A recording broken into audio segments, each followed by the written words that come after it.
calculator, I met Devon the way you meet most roommates in junior year, through a housing portal and a 40-second phone call where we both pretended to care about each other's sleep schedules.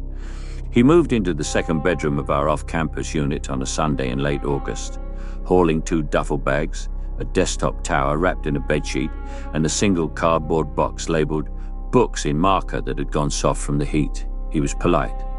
That was the first thing, not warm, polite. He said thank you when I held the door, excuse me when he reached past me for the salt, and sorry, that's mine, when I almost grabbed his charger off the kitchen counter.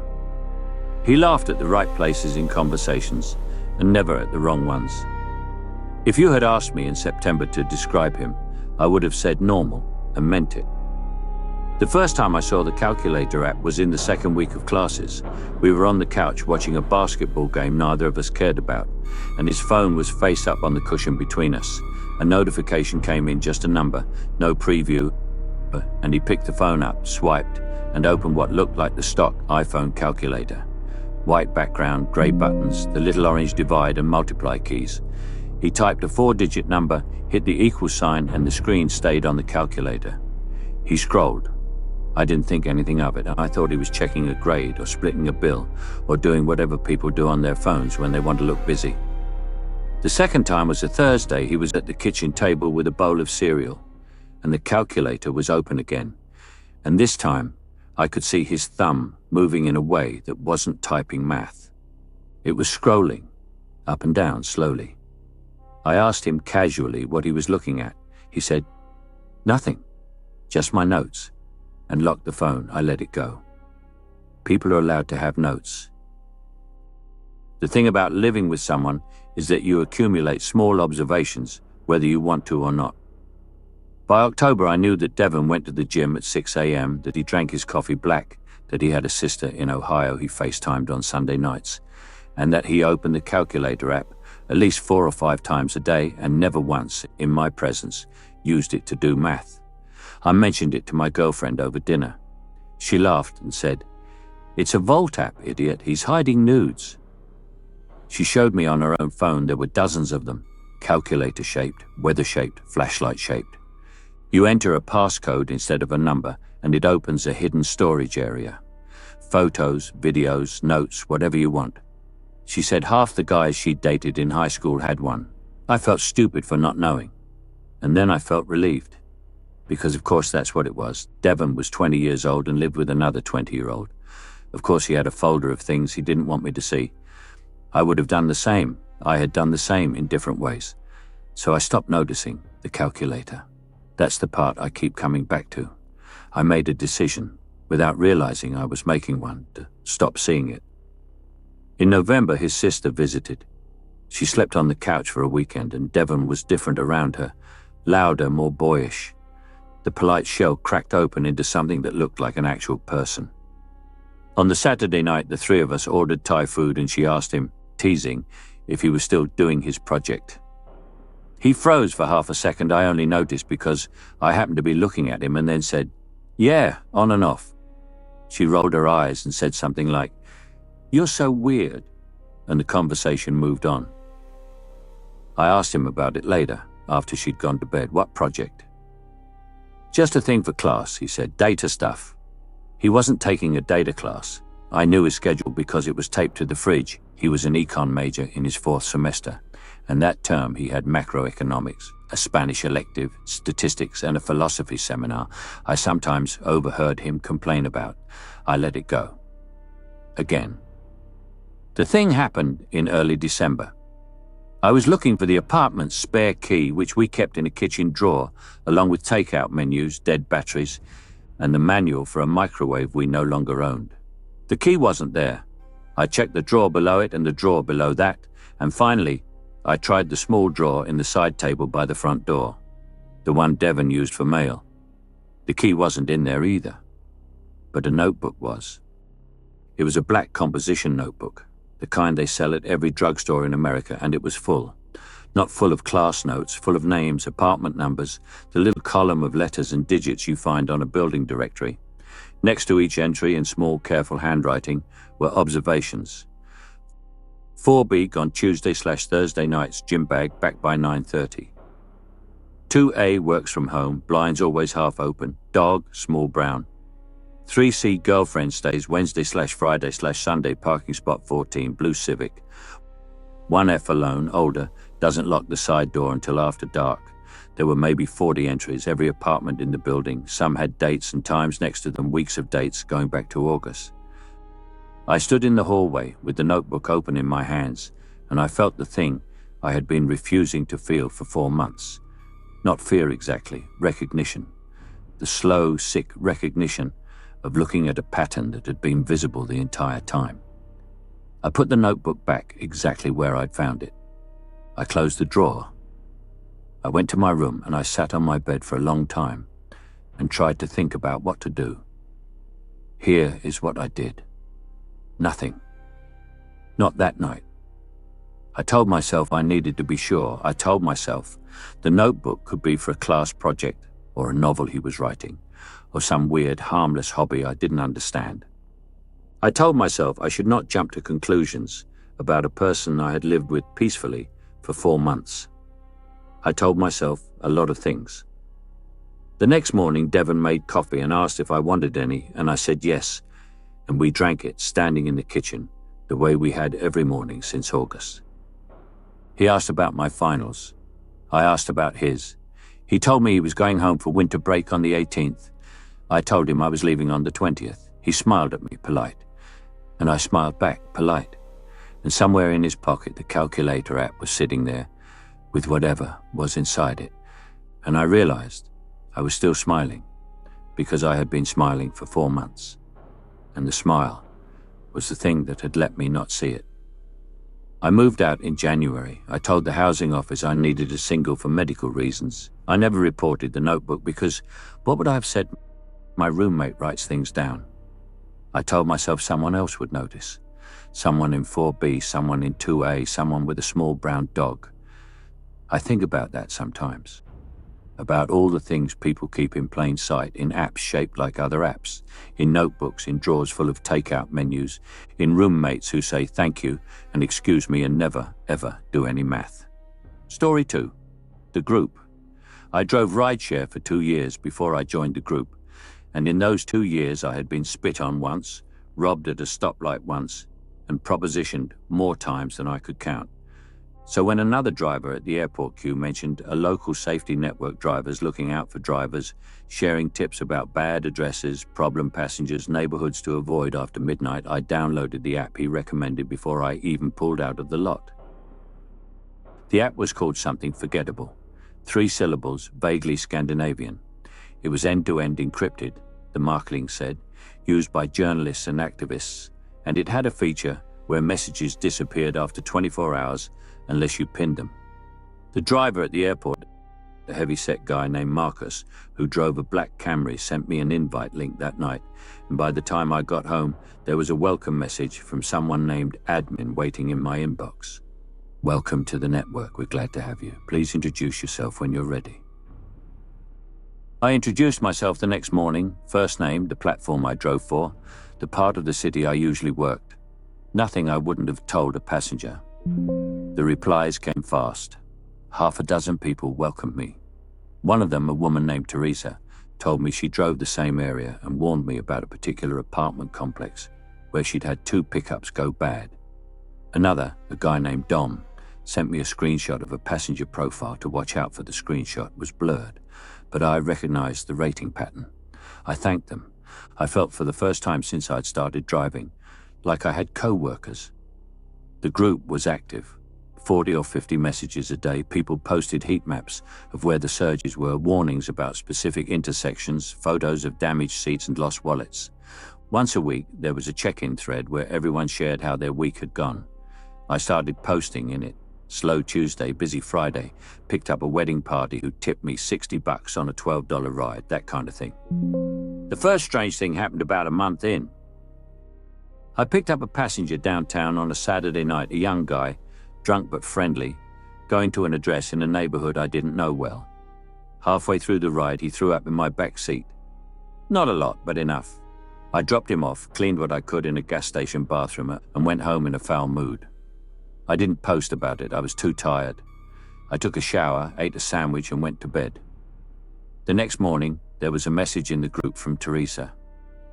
Hope the cleaning went okay last night, Jay. That stretch is rough on weekends. I read it twice. I scrolled up to see if I had posted something and forgotten. I hadn't. I typed back, how'd you know about that? Marcus saw you at the gas station, she wrote, said you looked like you were having a night out.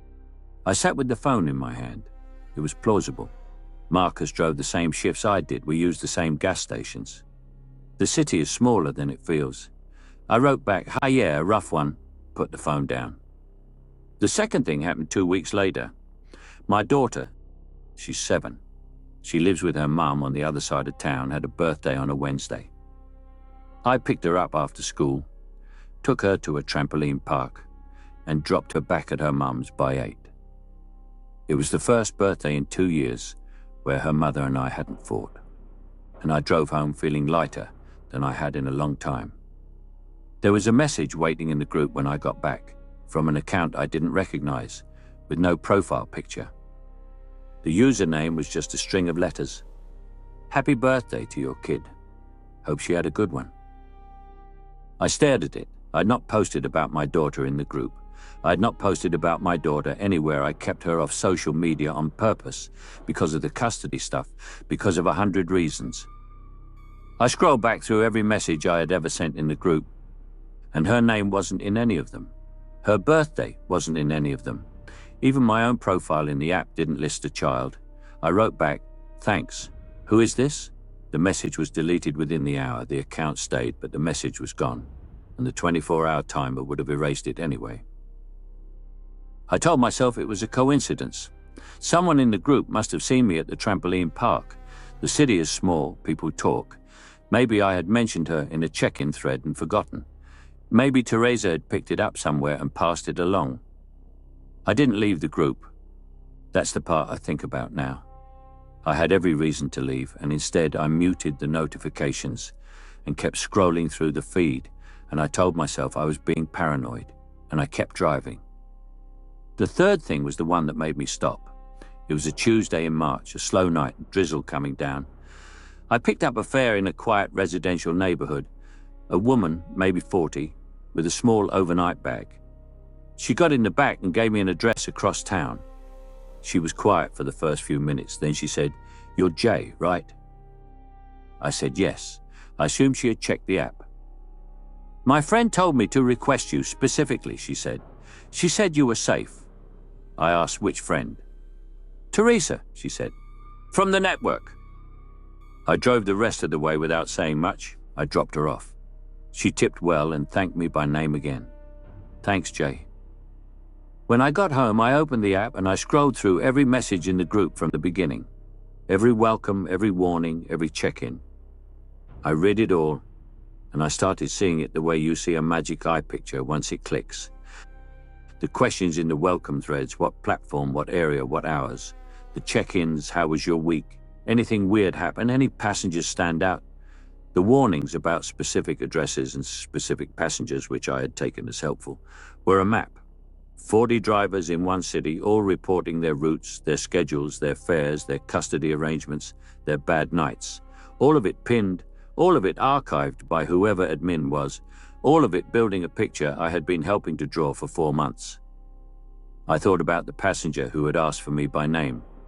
I thought about whether she had been a passenger at all. I deleted the app that night. I changed my phone number the next week. I told my dispatcher I needed a different territory, and I started driving the other side of the city, and I never posted in another group of any kind again. The thing that still bothers me more than the messages, more than the woman in the back seat, is that I knew. I knew the first time, with my daughter's birthday. I knew, and I stayed, because everyone in the group had been so kind to me and it felt rude to leave. I keep thinking about Marcus at the airport queue, the night he gave me the invite link. I keep thinking about how he watched me download the app before I drove away. I keep thinking about how he smiled. Story 3, the productivity app. I found the app the way you find most things now. Someone in a forum I trusted recommended it. The forum was small, maybe 2,000 members, a community of people who wrote in the mornings, before work novelists, screenwriters, hobbyists, people like me who had a manuscript they had been failing to finish for 6 years. The recommendation came from a user with a 5-year posting history and a friendly avatar, and the app was described as minimal, private, no cloud, no tracking, just you and the page. I downloaded it on a Sunday. It was beautiful in the way these things are beautiful. A cream-colored background, a single serif font, a word count in the bottom corner. No menus, no accounts, no login. You opened it and you wrote. When you closed it, the file saved locally on your device, encrypted, accessible only through a passcode you set the first time you launched it. I wrote in it every morning for a month, 2,000 words a day, sometimes 3. The manuscript I had been failing to finish started to move. I wrote about my marriage, which had ended badly 2 years ago. I wrote about my father, who had died the year before that. I wrote things in that app I had not said to another human being, because the app felt private in a way that nothing else in my life felt private, and the cream-colored background felt like a room with the door closed. The first strange thing was an ad. I was scrolling through a news site on my laptop, and there was a banner ad for a brand of whiskey my father used to drink. Not a common brand, a regional one from a distillery in a part of the country I had never lived in. I had written about that whiskey 3 days earlier in the app, in a passage about the last time I saw him. I noticed the ad. I felt a small cold thing in my stomach, and then I told myself, targeted advertising is a black box. The algorithms know things you don't know you've told them. You probably searched for that whiskey years ago and the system never forgot. I closed the tab and I kept writing. The second strange thing was a comment. I was on the writing forum, the same one where I had found the app, and I posted a question about pacing in memoir. A user I didn't recognize replied with a thoughtful, detailed answer. At the end of the reply, they wrote, "The trick is to let the reader sit with the silence after the father stops talking. Don't fill it." I had not mentioned my father in the post. I had not mentioned a father at all. The phrase "after the father stops talking" was a phrase I had used in the app almost verbatim the previous week. I read the reply 4 times. I considered the possibility that I was misremembering my own writing. I opened the app and I searched, and there it was. I wanted him to say something else, but he had stopped talking, and I didn't know how to sit in the silence after. I told myself it was a coincidence. The phrase wasn't that unusual. Lots of people write about fathers, lots of people write about silence. I was a writer, I noticed phrases. I was pattern matching where there was no pattern. I kept writing in the app. I told myself I would stop if anything else happened. Things kept happening. An email newsletter I had subscribed to for years sent out an issue with a subject line that quoted, almost exactly, a sentence I had written that morning. A podcast I listened to mentioned, in passing, the name of the small town in Pennsylvania where my ex-wife and I had spent our honeymoon, a town I had written about 3 nights earlier and had not spoken aloud in 2 years. A man I did not know followed me on a social media account I rarely used, and his bio contained a phrase that had appeared that week in my manuscript. Each one, individually, was explainable. A coincidence, a common phrase, an algorithm doing what algorithms do. I sat with each one and I built a small rational explanation around it, and I put the explanation on a shelf next to the others, and after a while there were a lot of explanations on the shelf. I did not delete the app. I want to be honest about that. I had 140,000 words in it by then, the closest I had ever come to a finished manuscript, and the thought of losing it, or of moving it somewhere less safe, felt worse than the thought of being watched. I told myself the watching might not even be real. I told myself I was a person who had been alone for 2 years and was starting to see patterns the way lonely people do. The thing that broke it was small. It was a Wednesday night. I was making dinner. My phone was on the counter, screen down, and it buzzed with a text from a number I didn't recognize. I picked it up.